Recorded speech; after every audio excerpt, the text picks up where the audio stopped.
Video game cities are When I first weird. played Let's watch this. The Witcher 3, I thought I had the full measure of what it was capable of after a So basically, chat, this video is sponsored by Factor. If you don't know what Factor is, it's good food. I'm currently eating salmon. It's cream cheese, salmon, and broccoli. It's very good. It's fresh. It tastes great. You can use my code and my website and the link in the description.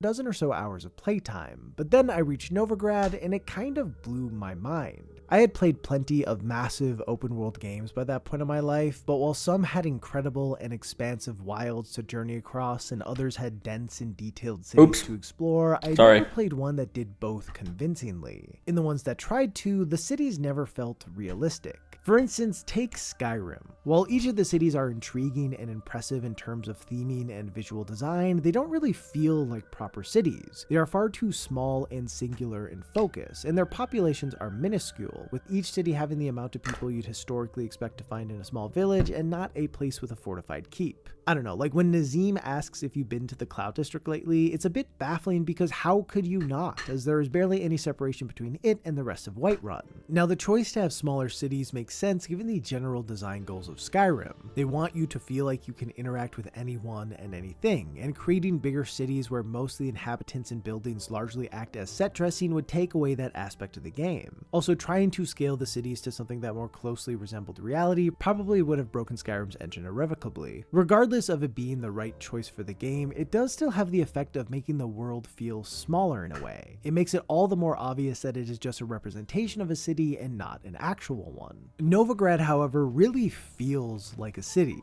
There are people everywhere you look, all going about their business, and more often than not, it isn't them just doing one task in one place for all time. They move around, they seemingly have schedules and jobs and important places to be. I am not even joking you. This is the best salmon I've ever had. I don't know where they got the fish. I don't know where they got it from, that they used it for Factor, but it's great. It's so good. With that, there are more buildings that you can... Today's video is brought to you by Factor.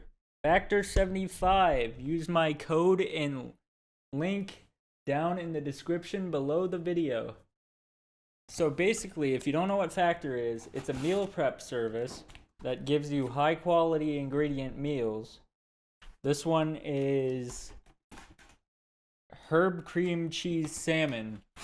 This is what I'm going to be eating during my stream and any video that I'm going to be watching. If you want to give yourself 50% off and free shipping on every order, no matter what size, then use my code down below in the description and let them know that I sent you.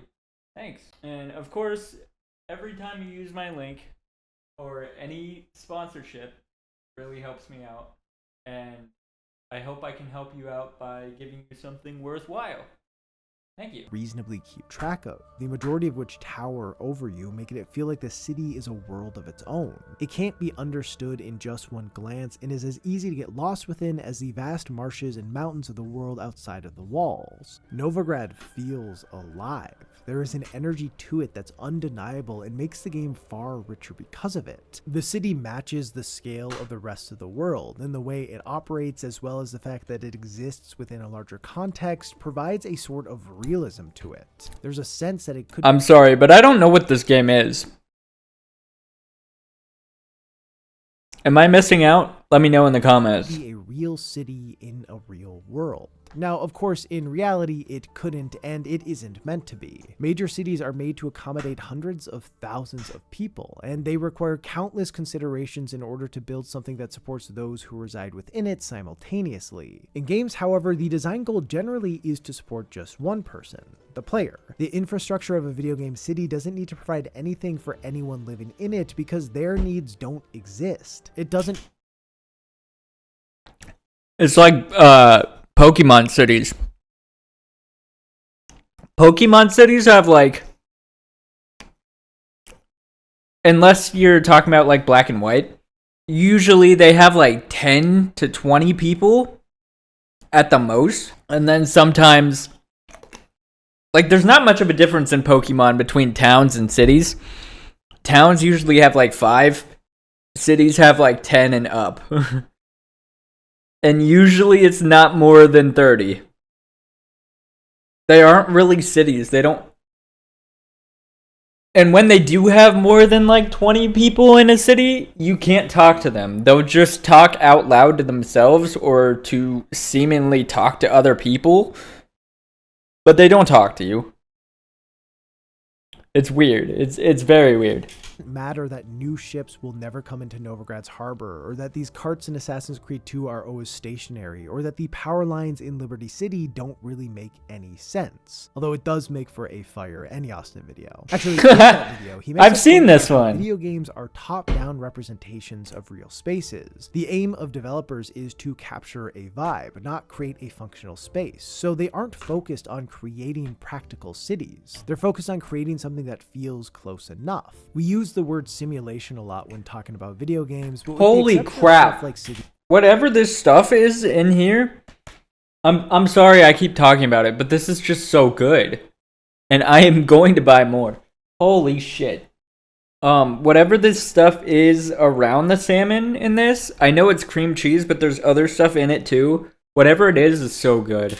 Skylines, the vast majority of video game cities aren't truly simulations, they're simulacrums. A word I only know from Dungeons & Dragons and therefore am almost certainly missing its full philosophical context. They're imitations that don't have the components to truly operate, but when viewed from a certain perspective, they are able to convincingly fake it. Novigrad is not a functioning city, however it has all the trappings of one that is, making it extremely easy to suspend disbelief and feel that sense of immersion we so often hope to find in games. This illusion only takes a tiny amount of investigation to shatter though. If you spend time following different people in the city, you'll find that each is not an individual, they are an archetype. One who is assigned a zone to operate within and then move around interacting with environmental prompts that align with whatever their assigned tasks are. She'll clean clothes in any wash tub she comes across, he'll pick up boxes to take from one spot to another, he'll count the inventory of every pile of stuff he sees, but there is no rhyme or reason for any of it. Doing these things doesn't give them new clothes to wear or earn them money to help support their lifestyle or change the resources the city has, because why would it? Who cares about a nameless NPC's ability to meaningfully change their life? What does matter is that at a glance, it seems as if whatever they're doing could, and in all likelihood, you'll only ever give them a Wait, that was a cool detail. The guy hurting his hand by hitting it with the hammer. Ability to that was cool. Change their life. What does matter is that at a glance, it seems as if whatever they're doing could, and in all likelihood, you'll only ever give them a glance. In the game, you're a witcher and have better things to do than watch this guy saw this piece of wood without ever making progress. You've got a dollar to slay. Poor fucking guy. So while you may take a moment to appreciate the moving pieces of the city, the game is designed in a way where you're most likely just going to run by these people, because what you have going on is more important and interesting than any single person's mundane life here. The game doesn't need to do anything more because all that matters is that it adds to the player's sense that this could be a real place, giving more weight to the aspects of the gameplay and fuck the Witcher TV show. I want to see a story about the guy who is relentlessly sawing wood and it doesn't do anything. I want to see that streaming service TV show that actually do matter to them. When Ciri feels like a missing part of a place with a sense of life to it, it makes finding her feel even more important. Designing a city in a way that enhances the player's experience obviously goes beyond how it operates or seems to operate. It also can be seen in its layout. Historically, major cities in the real world sprung up near various water sources that best allowed for agriculture and trade, and then had to take the natural environment into account when developing their infrastructure. In games, though, devs aren't having to figure out how to build around the natural landscape. They're making the landscape. Every aspect can be developed together to match the architect's vision and not have to compromise to account for reality. The existence of a river might be used in the lore to justify why a city is there, but the actual reason is to give the player something to interact with. So whether it be Novigrad's rivers, terrain, or placement of buildings, they all exist for the player and have the dual purpose of seeming like a plausible future while also being engaging to play around. Now this can all be a hard line to walk, especially when certain goals may be at odds with one another. For instance, it seems pretty clear clear that CD Projekt Red wanted Novigrad to feel like a maze of a city that anyone could get lost in. But at the same time, as the game puts a lot of emphasis on exploration, they almost certainly wanted it to feel navigable as to not create constant friction for players whenever they tried to go from one spot of the city to another. Depending on the quests the player pursues and choices they make, they can spend an inordinate amount of time in just the city alone. So making sure that moving through it didn't feel worse than moving through any other area of the game mattered a fair bit. To their credit, as confusing as Novigrad may seem at first, it is one of the few areas in The Witcher 3 where I feel like not using a minimap is extremely viable, and this is done through the inclusion of clever landmarks and terrain that help guide players. See, I don't like memorizing things. Chat, even back when I went to Bible school, I could not memorize the verses to save my life. For instance, a few branches of the Pontar River cut through Novigrad in different ways, creating distinct sections of the city. To the south are the docks and various gang-controlled neighborhoods. In the center is the Market District, which is also alongside... Side tangent, that's why I suck at playing Hollow Knight, because I cannot remember where I'm going. Some gang-controlled neighborhoods, and to the north is Temple Isle, which is controlled by the worst gang of them all, the Church of Eternal Fire. There's a lot of space to get lost within, but the various water features around Novigrad tend to make it easy to get your bearings. Finding the lower river gives you a straight shot to the docks and out of the city. It is also right by... Am I crazy, or did y'all also think that this game would have looked better? Because I thought this game would have looked way better than what I'm looking at right now. If this is... He said this is The Witcher, right? I would have thought this game would have looked way better graphically. Oh my. I think this is the deciding factor on whether I ever play this game or not.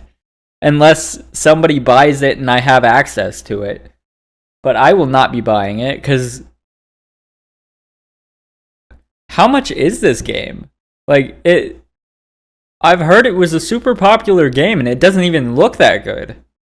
Hierarch Square, which is where many shops and quests are based out of. Following the coast gives an easy path through the docks and also to St. Gregory's Bridge, which can take you to Temple Isle, and even when further away from the bay, the sails of the ships docked in the harbor can be spotted from many different places across the city, giving players an easy way to orient themselves when feeling a bit lost. As for how it uses the terrain, there are exceptions to this, but generally when going north, the elevation increases, and when going south, it decreases. I imagine this choice stems from how we tend to associate north with up and south with down, so having that reflected in the topography feels pretty natural. Or that's kind of cool. Too much time thinking about this. They also tie different social classes to the various elevations, with the upper class being at the top of the hill and the lower class being at the bottom. Okay, yeah, the symbolism, I'm understanding it.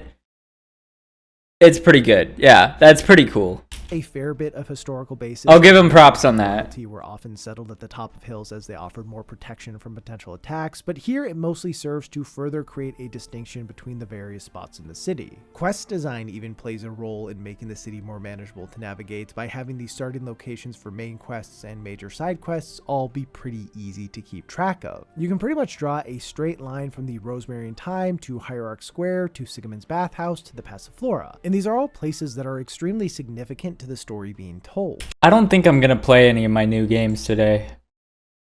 I think I'm just gonna play Rivals later. While there are tons of streets that weave through the city, many end up funneling players down this line through the center of Novigrad. So if you can just have an understanding of that line, you'll typically be able to figure out where to go without needing to overly rely on your minimap. Of course, some players still will just focus on their minimap, but those who don't or even have it turned off completely won't really be that disadvantaged for it. Now, the inclusion of these aspects don't mean that players will never get lost or struggle to find a location, but the general layout and the natural guides the city provides likely will lessen how often it happens. These aspects aren't necessarily things you will actively think of when traversing the city, but they can be felt, and this sort of subtle approach can have a huge impact on how comfortable a player feels within a space. Novigrad's clever design leads to a city that not only feels lived in, but feels lived in by you. And by the end of your quest to find Ciri within it, it goes from a city you thought you'd never understand to one you largely do. I think it's worth mentioning that despite being an entirely fictional city, Novigrad does take cues from real medieval ones, and its similarity to them kind of provides a level of legitimacy. And sometimes So I'm torn because the game looks cool, but the graphics, I'm not even commentating on what he's saying. I feel bad for it, but like, I feel like the game looks cool, but it also looks really not well made graphically, you know? I also don't know, to be fair, how old the Witcher game is.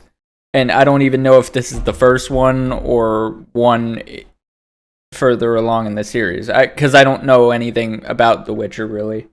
titles take this even a step further by being set in real-world locations. In Assassin's Creed 2, for instance, Ubisoft constructed mildly faithful recreations of famous cities like Florence and Venice. The layout of the land is mostly the same, and they contain many real-world buildings that the game regularly points out to the player and provides information on, and this gives a sort of validity to the city as a whole, almost like if these buildings are right, then the others must be as well. And of course, that's not really the case. The buildings that fill in the rest of the city are plausible, but not accurate. Doing a perfect one-to-one recreation of what a city looked like over 500 years ago would be impossible, and more importantly, it wouldn't support the main goal of the game, which is to make Ezio's climbing and free-running feel as fun and interesting as they can. Exactly, and that's exactly what they missed on Valhalla. Because the whole area sucked to do parkour or climbing or synchronizing or even fighting. I didn't like the fighting, but in general, trying to traverse in Valhalla sucked. Oh my gosh, it was bad. Is scaled. Even the controls for it were bad. So the player always has an opportunity to make a daring escape. I love the idea of Valhalla, and that as an Assassin's Creed game is very unique, but it just didn't work. It did not work. I also don't even like the combat in the new games at all. That's why I keep going back and buying the old games with the old combat system, the old parkour system. Because that's what I'm familiar with, that's what I like. I don't want to play what's it called? I don't want to be playing Dark Souls in my Assassin's Creed game. I want it to be a simple way of running and fighting that it's always been until like the last 5, 6, 7, 8 years. It sucks now.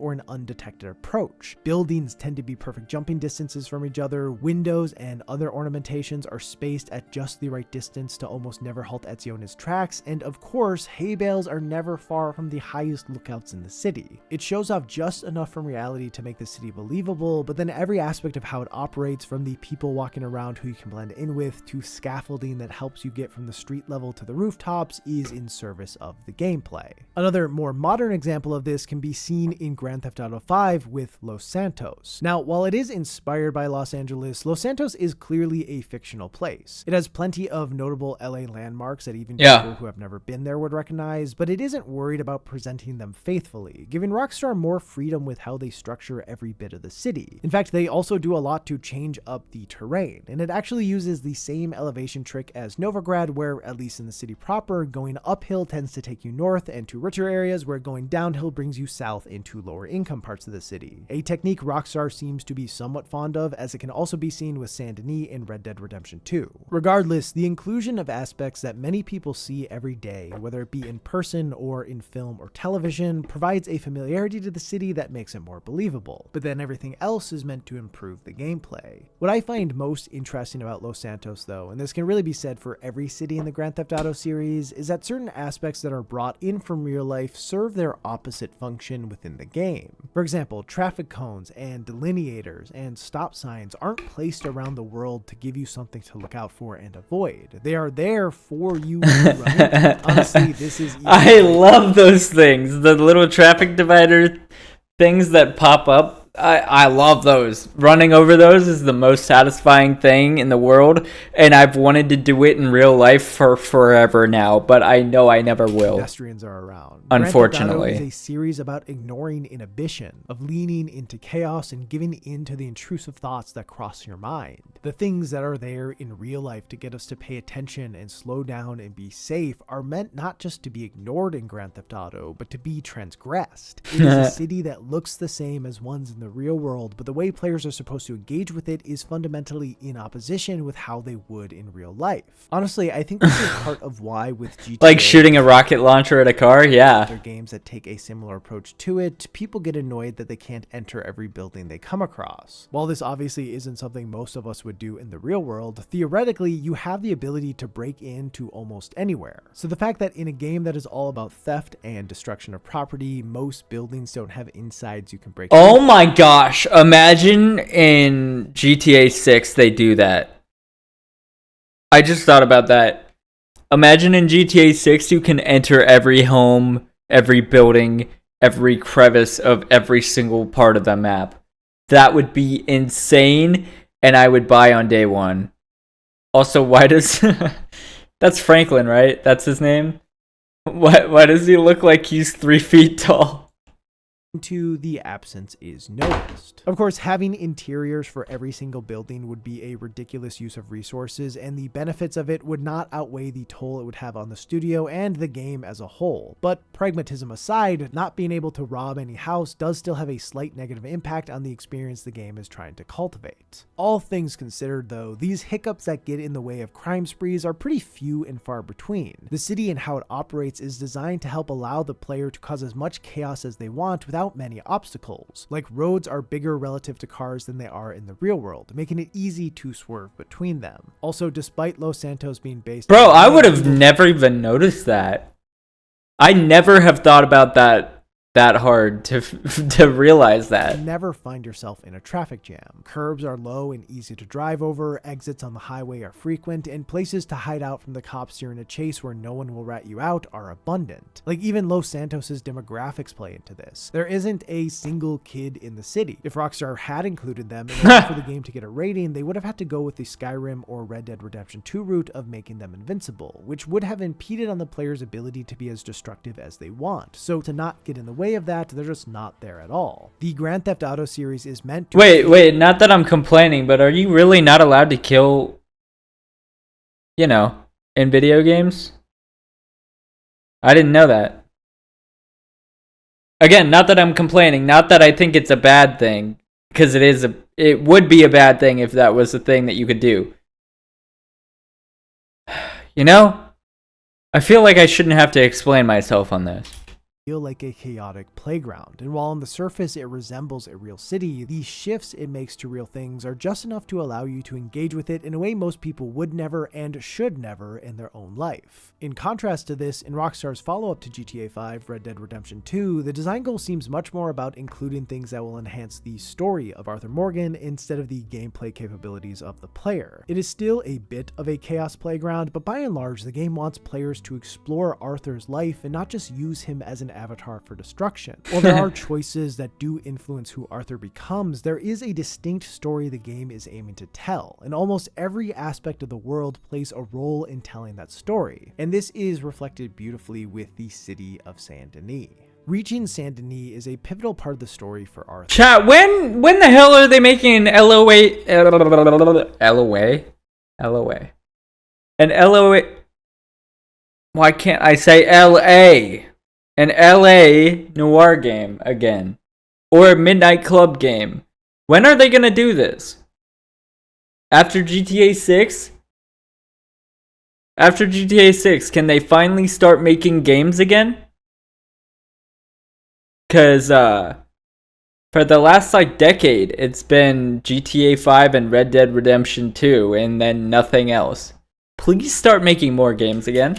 Throughout the whole game, the Pinkertons are I beg of closing you. in on the Vanderlyn gang, pushing them into a corner, and Saint Denis is that corner. It represents the way of life they have been rejecting this whole time. Where Novigrad feels similar to the rest of the world of The Witcher 3, just massively compressed, Saint Denis feels like a whole new world altogether. The roads are all paved in stone, trolleys attached to power lines weave through the streets, and smoke from the factories clog the skies. Civilization is creeping into the frontier that Arthur and company has rode and ruled over, and time is starting to run out. It is designed to make you feel equal parts awe and dread as this new way of life starts to take over, and it also aligns thematically with the struggles Arthur is going through during this section of the game. Like, what or who can he trust in this ever-changing world? Who is he if everything he once lived by gets left behind? What does it mean to live a good life?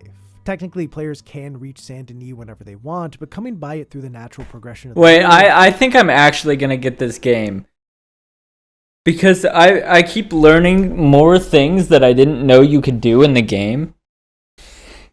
Like, I didn't even know there was a city. I thought it was just an old west town that you just run around and do story mode stuff with. I didn't realize there was this whole other element to the game. I gotta get this game at some point. creates a very powerful moment of story aligning with setting. Of course, while I do love when games use the juxtaposition of going from an open expanse to a dense metropolis to hammer home a theme, as it also serves to make the world as a whole feel more cohesive and like it exists beyond the game, there is also something to be said about titles that use their setting to make players feel eternally isolated. Take Cyberpunk 2077. It largely takes place all Bro, I bought this game and I still have yet to play it. I'm sorry. city, and it sort of does the opposite of Grand Theft Auto 5 in terms of not getting in the player's way. Where Los Santos is simple and quick to navigate, Night City is an utter mess of roads and buildings that barely make sense. There's a really great video by Morphologist where he examines the design of Night City, and one of the major things he talks about there is how it really feels like a product of the setting it takes place within. Cyberpunk as a genre is one where corporations and capitalism are king, and red tape and regulations are for losers. When some industry needs a building or a road or anything really that will help their bottom line, it gets built regardless of its long-term efficacy. Night City is an amalgamation of countless ventures that are barely compatible, making the city itself a nightmare to move through efficiently. And as I brought up with Novigrad, while this creates the desired effect of having players feel lost within and locked into the city, it does risk alienating them whenever they have to move through it. But what's different here is that navigation feeling so sloppy plays into a major theme of the setting, that of overwhelming urban expanse that hardly cares about the people living there. In the scheme of the greater system, you barely are even recognized as a pawn, and the city is almost suffocating because of it. Unlike Novigrad, Night City is not meant to ever be understood, and while you may be able to orient around some major structures and figure out the layout of a few more regularly traveled areas, it is hard to ever break free of the navigational tools the game offers, like the minimap. And for those who watch me a lot, you might assume I think this is a bad thing, but I actually think it works better here than in most titles, as another major aspect of the genre, and this game in particular, is a reliance on tech. It's the main way your character gets upgraded and is a part of who they are. So that's fair. needing to rely on a minimap to get pretty much anywhere fits in perfectly with this concept. Despite exploration being an element of Cyberpunk 2077's design, it's not what the game really centers around, at least not when compared to something like The Witcher 3. The point of Novigrad's scope is to make searching for Ciri feel like looking for a needle in a haystack, but the point of Night City's scope is to make living within it feel inescapable and heavy, which I imagine is why CD Projekt Red leaned more into creating an incredibly dense and obtruse place instead of one with obvious signposting. The world beyond Night City almost feels impossible, and that's what makes the idea of it so enticing. I think the reason cities in video games pique my interest... Wait, do you guys know anybody in the comments? I don't know if anyone's watching me in chat right now. Anybody in the comments in Cyberpunk 2077? Can you leave the city? I don't know. I genuinely, I have no idea. I have the game and still have never played it, so. Than other settings do is because of how layered they need to be to feel realistic. Let me know if I should play that. So many moving pieces all concentrated in a relatively small space, and that is a harder thing to fake than a village or a cave or a forest. Realism in games is a pretty common talking point, and as graphical capabilities become more robust and mechanical systems more complex, we will keep getting closer and closer to being able to make games that truly simulate more of reality. While I'm sure that there could be an incredible title where you're an inhabitant of a simulated city, one where actions of NPCs change the state of the world, where the locations of things matter in order to keep the city running, where I can't wait until gaming becomes that. That is going to be so cool. We're still a little ways away from that, but that would be so cool. you make can interrupt the process of the place you're in. I don't think this kind of dedication to realism will make games better. It sounds good, and in the right context could be good, but for the most part, I don't think it actually would serve most titles. Games are tailored experiences aimed to get players to feel specific ways, and this means creating a reality that is made to make them feel a specific way. And I think that's... Wait, I kind of want to get GTA just so I can follow around one NPC to see what they do all day. Like if they get scared of me and they run away, I want to see where they run to. I think that's an interesting video. Players want. They want a city that feels alive and is intuitive to move through. They want one that enhances the core gameplay. They want one that allows them to experiment in ways they never could in real life. They want one that enhances the story being told. Video game cities are weird because if they weren't, they wouldn't support the vision of their respective games. Ultimately, as much as we may say we might, I don't think we really want realism. At least not to its fullest extent. It's limiting, and in the context of video games, often pointless. What I think we actually want, whether it be in relation to cities or any other part of a game, is the illusion of realism. But as recognizing that something is an illusion often breaks the illusion, But I do want realism. then I guess let's just keep saying we want realism, and maybe we'll believe it. And while we're doing some pretending, let's pretend like this transition is good. I have a pair of headphones that I really love. My ears have... Raycon, here we go. It sounds like trash now. They are what I plan to use for the foreseeable ever, but the downside to them is that they are just headphones. But this video's sponsor, Antlion Audio, has the... Oh shit! It's not Raycon? That's crazy. Problem in the mod mic. There are a bunch of different versions of it that might be great for you depending on your needs, but I've been trying out the Mod Mic USB 2 and it's awesome. It sounds great. It's what I'm using to record this right now, and it can be attached to any flat surface, even a paper bag. This doesn't hurt, I promise. Using it is as simple as plugging it in, and it comes with a USB 3 adapter, making it possible to attach it to all sorts of other devices like your phone or Steam Deck. It's practical and versatile, making it the perfect option for doing everything from chatting with friends to streaming. Also, if all your USB ports are full, they did recently come out with the Mod Mic Uni 2, which has a universal 3.5mm input and also sounds great. The point is, whatever your needs are, there's a good chance Antlion has something for you. Everything they offer, from the Mod Mic line to the in-ear Kimura line, gives a significant amount of bang for your buck. And if you're watching this around the time the video went live, they are running a Cyber Week sale from November 26th to December 2nd, where you can get 15% off all Mod Mic and Kimura products, making your buck bang even harder. So if you're looking for an adaptable headset microphone without breaking the bank, check them out. Just go Unfortunately, I am not watching this around the time that it came out. What works best for you. Anyway, thanks to Antlion Audio for sponsoring this video. For everyone still here, I hope you're well. Big thanks to my patrons who make this channel possible. It really means a lot. With that, I hope you have a great day and or night, and I'll see you in the next one. Alright, good video. Chat, let's go play Marvel Rivals. For someone who says he hates The Witcher 3, Raz really seems to love The Witcher 3. That was The Witcher 3. Which means more than likely The Witcher 1 and 2 looked even worse graphically than the third one. Oh, that's rough. I'm sorry. That's tough. Marvel Rivals. Holy shit, this game still has 93k viewers over Twitch on average. It's almost 100,000 people watching this game constantly. Alright, I have $15.61 on my account that I can transfer into the game.